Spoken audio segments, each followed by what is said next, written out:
এই এলাকায় যে সমস্ত ইমাম সাহেবরা আছেন, আমি কি কাউকে দেখতে পারি? কেউ আছেন ইমাম সাহেবরা? কোথায়? আপনার বেতন কত ভাই? পুরুষের নাকি বেতন জিজ্ঞেস করলে এটা নাকি আয়ব, আপনি মনে কষ্ট নিয়েন না, এটা শুধু একটু বোঝার জন্য। কত? আপনি আপনি ইমাম, আপনি ইমাম, আপনার কত?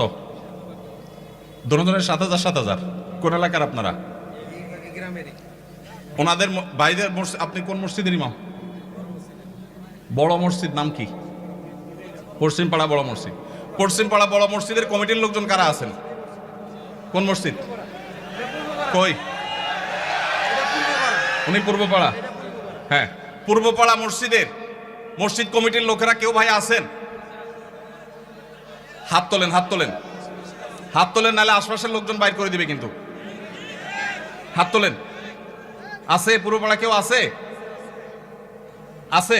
থাক, আমরা ওনাকে দেখাতে চাই না। আছে? পশ্চিম পাড়ার আছেন? আছেন। আর ইমাম সাহেব নাই? কই কই ভাই ইমাম সাহেব, আপনি কোন পাড়ার? একটু দাঁড়ান, কষ্ট করে একটু দাঁড়ান। কোন গ্রামের ইমাম আপনি? হ্যাঁ, মনোহরপুর। আপনার বেতন কত ভাই? 5,500। এই মনোহরপুরের মসজিদ কমিটির কেউ আছেন? মুসল্লি কেউ আছেন কিনা অন্তত? যারা আছেন হাত তোলেন তো। মুসল্লি কারা? কেউ হাত তুলবে না। কমিটির একজন পাওয়া গেছে মুসল্লি। আচ্ছা থাক। আর ইমাম সাহেব কে আছেন বলেন? আপনি ইমাম ভাই, আপনার বেতন কত? হ্যাঁ, মসজিদ থেকে বেতন কত বলতেছি? মসজিদ মাদ্রাসা দুই ডিউটি বেতন 11.5। তার মানে আমরা যদি 5.5 ধরি, তাহলে 5.5 মসজিদ থেকে বলা যায়। 5 ওয়াক্ত নামাজ পড়ান, ইমামতি করেন, 5 ওয়াক্ত নামাজ পড়ান, 5,500 জুমা সহ। আপনার কোন এলাকা? এই গ্রামের নাম বলেন? ঢুলিপাড়া। কই মাহফিলের আয়োজক কারা? সামনে আসেন না, সামনে আসেন। কই পোস্টার? কই নাম বলার আগে সামনে আসেন। নামই নাই, চালাকেরা। আচ্ছা, আর ইমাম সাহেব আছেন? আর 1-2 জন? কই ভাই, কোন এলাকার? পাশের এলাকার। বেতন কত? হ্যাঁ, 8,000। কোন এলাকার? নোয়াগ্রাম। নোয়াগ্রামেরও ভাইরা নিশ্চয় আছেন। আমি আপনাদের শরম দিতে চাই না, আপনাদের কারোর হাতও তুলতে চাই না। ইমাম সাহেবদের জবানবন্দি নিলাম, ধন্যবাদ। আর কোন ইমাম সাহেব আছেন?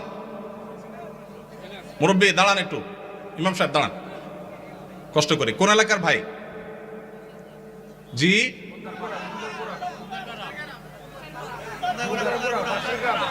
এতজন বললে কেমনে বুঝবো? খুন্দারপাড়া, খুন্দারগড়া। ওকে, আপনার পাশের গ্রাম। আপনার বেতন কত ভাই? 6,000। বসেন ভাইরে। প্রশ্ন প্রসঙ্গে চলে আসলো, এতজন ইমামের জবানবন্দি আমরা নিলাম। হয়তো খুঁজলে আরো 10-20 জন ইমাম পাওয়া যাবে। অনেকে হয়তো চক্ষু লজ্জায় হাতটা উঠাচ্ছেন না, বলছেন না। ভাইয়েরা আমার, এটা আমাদের জন্য, বাংলাদেশের মানুষের জন্য লজ্জা, অনেক বড় লজ্জার বিষয়। পৃথিবীর অন্য যে কোনো দেশের সাথে আপনি যদি তুলনা করেন, শুধু সৌদি আরবের কথা যদি বলি, আমি 10 বছর সৌদি আরবে ছিলাম। আমাদের শেখ সাইফুল্লাহ মামুন ভাই দীর্ঘদিন সৌদি আরবে ছিলেন। সৌদি আরবের সকল মসজিদের ইমাম সাহেবরা ইমামতি করে যেই সম্মানী পান, সেটা এভারেজে 5 থেকে 7,000 সৌদি রিয়াল। পাশাপাশি বাসা, বিশাল বড় বাংলো, সাধারণ বাসা না, বিরাট এরিয়া নিয়ে বাংলো। এইটা হলো তাদের এক্সট্রা ডিউটি, এক্সট্রা ইনকাম প্রত্যেক ইমাম সাহেবের। এমনকি মক্কার মসজিদে হারামের ইমাম এবং মুয়াজ্জিন, মসজিদে নববীর ইমাম এবং মুয়াজ্জিন, সবাইরই এই পেশার বাইরে তাদের আরেকটা মূল পেশা আছে। যারা খুব বেশি শিক্ষিত তারা বিশ্ববিদ্যালয়ের শিক্ষক। যেমন মসজিদে হারাম মক্কার যদি বলেন একজন একজন করে সমস্ত ইমামদের কথা বলা যাবে, প্রায় যে সবাই প্রায় কোনো না কোনো হয় আদালতে বিচারপতি, আর না হলে কোন বিশ্ববিদ্যালয়ের প্রফেসর, এটা মসজিদে হারাম শরীফের ইমামদের কথা বলতেছি, সব পিএইচডি হোল্ডার, বড় বড় আলেম, হয় জাজ, জাস্টিস অথবা বিশ্ববিদ্যালয় শিক্ষক। হারাম শরীফের একজন মুয়াজ্জিন, দুইজন মুয়াজ্জিনের অফিসে আমি গিয়ে সাক্ষাৎ করেছি, আপনিও ছিলেন সাথে, শেখও ছিলেন সাথে। এক বাংলাদেশি ওই মুয়াজ্জিন সাহেব, হারাম শরীফের মুয়াজ্জিন, ওনার খেদমত করে। আমাকে বলে যে, আমরা হোটেলে ছিলাম, বলো যে ভাই আমি তো হারামের মুয়াজ্জিনের খেদমত করি, ওনার অফিসে চাকরি করি, টি বয়, বাংলাদেশি ভাই। বলো যে ওনাকে বলছি যে আমার দেশে এক হুজুর আসছে, ওমরা করতে, দেখা করতে যাবেন কেন? হারাম শরীফের মুয়াজ্জিনের সাথে দেখা করাও তো সৌভাগ্যের বিষয়, চলেন যাই। গেলাম, যায় দেখি একটা কোর্টে উনি একটা সাধারণ একটা ডেস্কে চাকরি করেন, হারামের মুয়াজ্জিন। আমরা যদি বাইতুল মুকাররমের মুয়াজ্জিন হইতাম তো আমাদের ঠেলায় তো মানুষই টিকতো না, আবার চাকরি করা। হারামের মুয়াজ্জিন, যে বেতন, যে প্রটোকল, যে সম্মান, আবার চাকরি করা লাগে, কিন্তু করতেন। পাড়া মহল্লার যে সমস্ত মসজিদের ইমামরা, মুয়াজ্জিনরা, তারা সবাই হয় পুলিশে চাকরি করে, আর না হলে কোনো স্কুলে তারা শিক্ষকতা করেন। বেশিরভাগ এই দুই ক্যাটাগরিতেই থাকেন। আমি সৌদিতে যে বাসায় ছিলাম, আমার বাসার পাশের মসজিদ, যে মসজিদে ৫ ওয়াক্ত নামাজ আমি জামাতে পড়ার সুযোগ পেতাম, সেই মসজিদের ইমাম সাহেব, তিনি বিরাট বড় শিল্পপতি, অনেক ব্যবসা প্রতিষ্ঠান তার, অনেকগুলো বড় বড় চেইন সব super market, Dahiya super market নাম, বিরাট নাম করা দাম্মামে। ভাইরে, ইমাম সাহেবদের অন্য বড় বড় চাকরি এবং ব্যবসা থাকার পরও মসজিদ থেকে তাদেরকে বাংলো এবং বিরাট বড় সম্মানে দেয়া হয় সৌদি আরবে। আপনি বলবেন সৌদি আরব মানুষের বেতন অনেক বেশি, বেতন অনেক বেশি এই জন্য বাড়ি অনেক বড়টা দেয়, বেতন অনেক বেশি এই জন্য টাকা, বাংলাদেশি টাকায় ১.৫ লাখ ২ লাখ দেয়, এটা হলো সেকেন্ড ইনকাম, তার ফার্স্ট ইনকাম আরেকটা আছে। তাই বলে আপনি ৫-৬ হাজার টাকা দিবেন? ঢাকা শহরের কাজের বুয়াদের বেতনও ৫-৬ হাজার টাকা নাই অনেক বাসা। ঢাকা শহরের কাজের বুয়ারাও মাসে ১০,০০০, ১৫,০০০ টাকা কামাই করে। ঢাকা শহরে কোনো দারোয়ানের বেতন ৫,০০০-৬,০০০ টাকা নাই, কোনো পিয়নের বেতন ১০,০০০ টাকার নিচে নাই। সেখানে কুমিল্লা শহরের কাছে, এটা সদর থানা এবং শহরের কাছে, এই জায়গায় ৫-৭ হাজার টাকা আজকালকার বাজারে চাউলের টাকা জোগাড় করা হতো কঠিন হয়ে যায়। এই ইমাম সাহেব আবার যখন কোন একটা কাজ করতে যাবেন ইমামতির পাশাপাশি, বলবে হুজুর আমাদের দুনিয়াদার হয়ে গেছে, হুজুরদের দুনিয়ার লোভে ধরছে। এক বেটা, তার মসজিদের মুসল্লিরা ইমাম সাহেবকে এরকম খোঁচাইতো, বেতন দেওয়ার নাম নাই, ইমাম সাহেব আর কিছু করলে ডিস্টার্ব করত। তো ওই মসজিদে একজন ভালো মানুষ ছিল, উনি বললেন হুজুর আপনাকে আমি ওই যে মুসিরা যে জুতা পলিশ টলিশ করে ওরকম একটা বাক্স কিনে দেব, সাথে রং টং যা লাগে, ডাস্টার, ব্রাশ, এগুলো সব দিয়ে দিব। আপনি ইমামতি করে মসজিদে নামাজ পড়ানো শেষ হলে মসজিদের বাহিরে এসে ওইটা নিয়ে বসে যাবেন এবং মুসল্লিদেরকে বলবেন ভাই আপনাদের জুতাগুলো দেন, যার যার পলিশ করা লাগে আমি করবো, আপনারা আমার টাকা দিয়ে। ইমাম সাহেব চোখ বড় বড় হয়ে গেছে, কি বলে রে বেটা? বলে ভাই আপনি এই কাজটা যদি করেন, মুসল্লিরা বাইর হয়ে যেটা সিসি করবে, আরে হুজুর এটা কি করছেন? তো ওইটাকে বলেন যে ভাই এই জুতা যদি আমার কাছে দিতে আপনার লজ্জাবোধ হয়, আপনার কাছে যদি অপমান বোধ হয়, তাহলে জুতা আমার কাছে নিয়ে আপনার নিজের গালে নিজে মারা উচিত।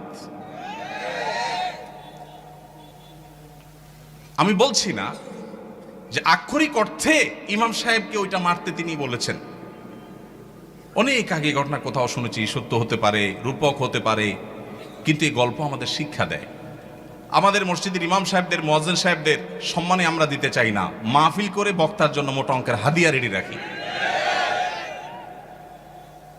আপনারা বলবেন হুজুর আপনিও তো মোটা অঙ্কে নিয়েই যাবেন, ওয়াজ তো করতেছেন।